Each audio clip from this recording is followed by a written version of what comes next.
NLEX at saka Rain or Shine. So again, another come from behind victory by NLEX, no?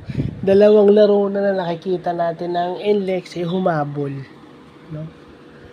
So dun mo makikita yung galing ni Robert Bolick. Magaling siyang mag-free throw, maayos yung free throw niya, at saka magaling siyang pumasa.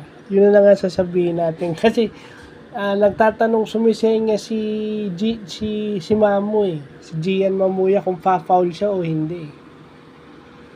Hindi pumol si Gian Mamuya.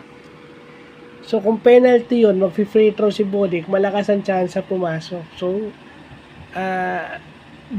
Mamuya played honestly at saka may help na dumating kaso pumasa yung Bolick.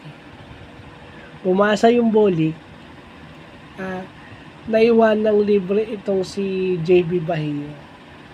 So, mag-i-emphasize ako doon kay Bolick. Kung magaling kang mag-free throw, kung shooter ka, nakita mo yung depensa ni Mamuya kasi naagawan niya si Bolick the play before. So, tinuloy ni Mamu.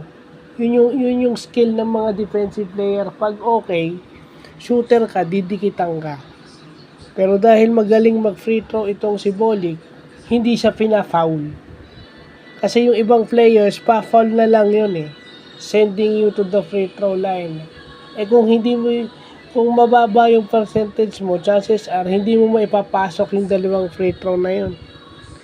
So okay lang gumambol yung kalaban mo na pumaul dahil hindi ka magaling mag-free throw. Yung parang hack a shot tactic.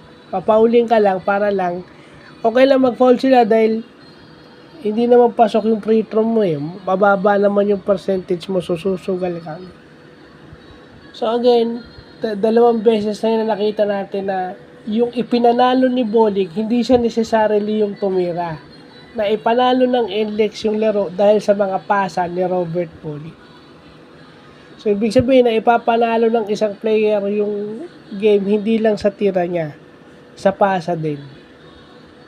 Kasi minsan yung mga bata ngayon, hero ball Hero ball. Ikaw yung tumira, kaya kayo nanalo. Hindi. So, Robert Bolick proved that.